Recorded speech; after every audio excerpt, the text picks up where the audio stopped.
Oonnukal Little Flower ഹൈസ്കൂളിൽ students police കേഡറ്റ്സിന്റെ passing out parade നടത്തി. ഊന്നുകൽ ലിറ്റിൽ ഫ്ലവർ ഹൈസ്കൂളിൽ സ്റ്റുഡന്റ് പോലീസ് കേഡറ്റിന്റെ 4ാമത് ബാച്ചാണ് പാസിംഗ് ഔട്ട് പരേഡ് നടത്തിയത്. ആന്റണി ജോൺ MLA സല്യൂട്ട് സ്വീകരിച്ചു. അടിയുറച്ചു നിന്നുകൊണ്ട് തന്നെ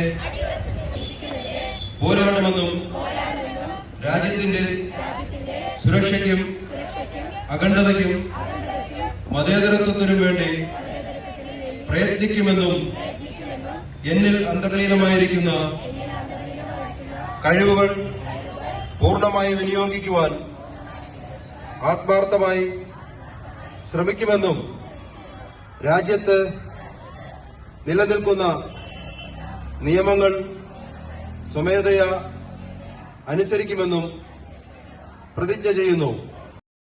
മാനേജർ ഫാദർ മാത്യു അത്തിക്കൽ അധ്യക്ഷത വഹിച്ച ചടങ്ങിൽ ബിന്ദു ജോർജ്, ഷിജ മാത്യു, ബിജോ ജോർജ്, MM ഷാനവാസ്, മെറ്റിൽഡ സേവ്യർ, എബിൻ തോമസ്, മായ ഫെഡിക്സ് തുടങ്ങിയവർ പങ്കെടുത്തു. നിങ്ങൾ പ്രതിജ്ഞ ചെയ്തതുപോലെ എന്താണ് SPC എന്നുള്ളതുകൊണ്ട് നമ്മൾ ലക്ഷ്യം വെക്കുന്നത് എന്നുള്ളതിനെ സംബന്ധിച്ച് വളരെ കൃത്യമായ പ്രതിജ്ഞയിൽ തന്നെ കാര്യങ്ങൾ പറയുന്നുണ്ട്. 2010 കേരളത്തിൽ SPCക്ക് തുടക്കം കുറിക്കുന്നത്. കേരളം രാജ്യത്തിന് കാണിച്ചു നൽകിയിട്ടുള്ള ഒരു മാതൃകയാണ് ഈ സ്റ്റുഡൻസ് പോലീസ് കേഡറ്റ് പദ്ധതി. നമ്മുടെ സംസ്ഥാനം പല കാര്യങ്ങളിലും അങ്ങനെയാണ്. ലോകത്തിനും രാജ്യത്തിനുമൊക്കെ മാതൃകയായി നിലകൊള്ളുന്ന അല്ലെങ്കിൽ പാഠപുസ്തകമായി നിലകൊള്ളുന്ന ഒരു പ്രദേശമാണ്. GTV news, Kavalangad.